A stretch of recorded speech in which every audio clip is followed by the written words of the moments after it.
I'm gonna be honest, this has been a more sad week of testing cars for me because wasted potential is always sad in sports and in life, and especially in cars.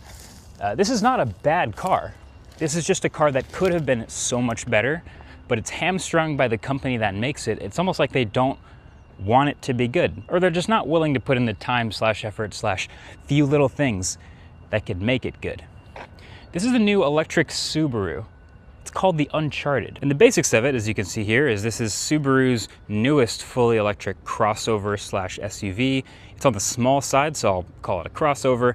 It's dual motor, all-wheel drive. It's got a 75 kilowatt-hour battery, 338 horsepower, and it's about $45,000 as tested, but it actually starts closer to $35,000. This is actually the GT trim, so it's the quickest, most well-equipped, and actually I think best-looking version of the car.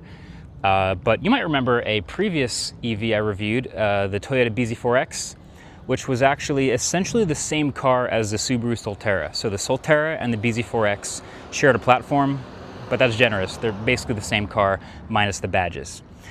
If you thought Subaru learned from that mistake or from that car being not very good, then you'd be wrong, because this car is essentially the same car again as Toyota's next-gen EV, which is the BZ. And Toyota doesn't like making EVs. They love hybrids. They spend a lot of time and energy and focus on these incredible hybrids. And so the EVs aren't that good. I mean, they're fine, but they're not the greatest bang for the buck. I was trying to think, what version of this car is the closest to being recommendable? And I thought maybe the base $35,000 version, because that's cheaper than the cheapest Model Y. But for that price, you could get a Chevy Bolt EV, and it would probably be better than this one. But you know what, that's not to say there's nothing good here. Actually, like I said, I like the way this car looks. These dark gray wheels I think are really nice. There's a lot of silver accent trim, but also the base trim, or the black trim. There's also an NACS port here. It doesn't charge all that fast. I think it's 150 kilowatt max charging, but because it's only a 75 kilowatt hour battery, you can still do the 10 to 80% charge in about half an hour. So that's still not bad. And then you have this shape, which is kind of a sporty fastback shape. There's obviously a compromise back here with headroom, and they've kind of exaggerated a bit with this paint line. So you can see back here, the roof slopes down, it's black, and the back door handles are even up here. So it kind of has this fun, sporty look. So I think aesthetics is actually one of the upsides of this new Subaru. So then you get up here at the front, and this is where it starts to look a little bit more familiar because of the obvious Toyota shared parts. In fact, the only way you can tell, if I cover that Subaru logo, the only way you could tell that this is the Subaru is the color, and if you looked up really, really, really close. Can you even see that? It says Subaru right there in the headlight. So this is not the Toyota, we swear. It's the Subaru one. But honestly, yeah, pretty handsome, if maybe a little bit generic looking. Kind of similar to the Chevy Bolt, but I think I like the colors of the Bolt better and what they do with the wheels. But here you can see on that side profile, they kind of trim in that waistline with the high black plastic there and that sloping black roof line. And then the storage levels are also similar to Chevy Bolt. So this big sloping back, angle kind of implies a lot of storage space. And it also has this little mini spoiler up at the top here and that huge Subaru logo. But I'm gonna open this and you'll see it's not a ton of trunk space, but I also want you to pay attention to the new blinker location, which is down here. So a little bit different. But yeah, this is the power opening liftgate, and the storage space is fine.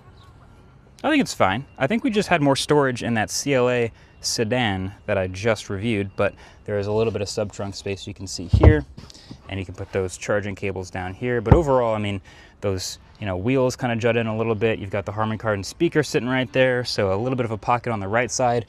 One AC outlet over here, but generally just a regular trunk. Nothing too crazy impressive. But it does power close, and you'll see there's two cameras there.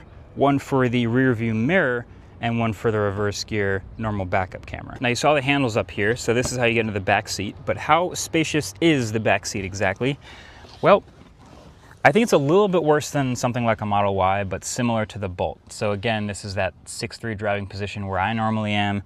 And to sit behind me, your knees are a little bit high, the floor is a little bit high because of the battery. It's not bad, but again, there's your normal amenities. There are heated rear seats and 2 USB Type-C power ports and your vents. No storage though. But you get that flat floor through the middle, so it's a bench rear seat, and these seats are perforated, but you know, pretty average seats otherwise. But I think generally where you'll spend most of your time if you get one of these is the front seat. Oh hey, what are y'all doing here? Anyway, okay, let's get into the front seat. See, the one thing they don't know as they go for their walk enjoying this nice weather is as I came out here, I saw a whole bunch of lightning in those clouds. So it's going to be pouring rain sometime soon. Hopefully they also figure that part out. Anyway, it's not a bad place to be. Very Toyota. In fact, it's the exact same as the Toyota, but it's a little bit updated for this new EV. So here's the steering wheel. Kind of has that flat top and bottom like we've seen. This is the Subaru logo, so you know you're in the Subaru one. And then there is actually a power button to turn it on and off, which I found is a little bit slower in this car. It actually takes a little time to boot up. You can't just get in, put it in drive, and go like a lot of other EVs. You gotta wait. These screens don't turn on. I guess you could flip it in drive right away, but this has got to boot up. And we'll get there. Okay, now we're ready to go. This is where you change gears down here, which is, again, not my favorite, but you push this in and flip it to drive, or flip it to reverse, or park with that button right there. You've got 2 wireless chargers that do an okay job. The phone kind of slides around a little bit, but it generally seems to stay charging. And then here's that 14-inch screen in the center, which is where you have, or at least where I currently have, wireless CarPlay, but all the same software you're used to seeing in Toyotas and Subarus. They share this. It's mostly unchanged as well. But I do like that you do have some physical controls over, well, when I turn this on, your temperature. So this is a temperature kind of like the Mustang Mach-E has that little dial built into the display. There's 2 built in here, and you can change the temperature, or specifically the AC temperature, with that dial. So that's nice. But then the rest is on the touchscreen. Your fan control, a whole bunch of other typical controls are all on the touchscreen. The only things you really get here are brake hold on off, turning your camera feed on off, which I like having that button here. It might distort them a little bit, we'll see. But then also you have your X mode, your drive mode, traction control on and off. And if I turn this drive mode button on here, after I get out of the camera, you'll see actually it doesn't do anything on this main display. I had to find it all the way up here in this tiny display in front of me. You see it says Eco, Power, and Regular. That's the only place it seems to indicate the difference in drive modes, mostly because there's not a really big difference between the drive modes, but I found it interesting that there's this big button, and the only place you can tell it is that little text up there. So if you spend the $45,000 on this version, then you get all of this nice equipment, you get these nice seats. I haven't sat in the base version. I hope it's almost as nice as this because it may be easier to recommend. But, you know, you do have this nice contrasting material here, LED lighting, but also this orange contrast. You have the camera for your rear view mirror, so I find that super useful. And of course, you see that sunroof over my head, which also has a cover that motorizes open and shut. So there's like nice creature comforts and things like that. But the main reason you probably see a lot of people talk about this car and the BZ as not being easy to recommend is because of the drive. The suspension's pretty good, but you only get that 75 kilowatt hour battery, which means you get, I'm noticing, roughly 250 miles of range on a full 100% charge. If you're daily commuting the thing, going up to 80 or 90%, it's even less than that. And then it's not the fastest charging thing in the world. So you can scratch out road trips. They're not going to be a good time. Like I said, you know, during that commute, it's fine. It actually isolates you really nicely in the cabin. It's really quiet, and it rides over potholes and all the bumps in New Jersey that we have plenty of really well. So I find that nice. That was almost like a pleasant surprise. I guess I shouldn't be shocked by Toyota getting really good at that over the years. But otherwise, there's nothing outstanding or notable about the value you get from something like this. So if you're comparing this to the Bolt, right, you think about the basic things you want, which is a low price, comfort, good quality, good range.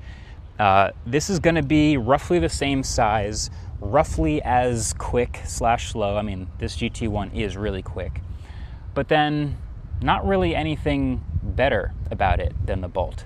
And the Bolt is cheaper.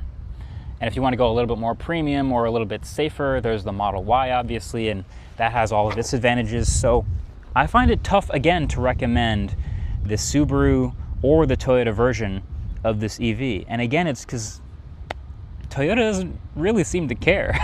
They do their hybrid thing over and over again super well. I've reviewed the Corolla, the Camry's incredible, all the SUVs and stuff that they sell as hybrids are incredible. So yeah, they make an EV maybe because they feel like they have to, but I don't think I can recommend this one yet again, unfortunately. Maybe if it was $5K cheaper, maybe you get a good deal. Either way, let me know what you think. Thanks for watching. And I'm going to go inside now. Get you in the next one. Peace.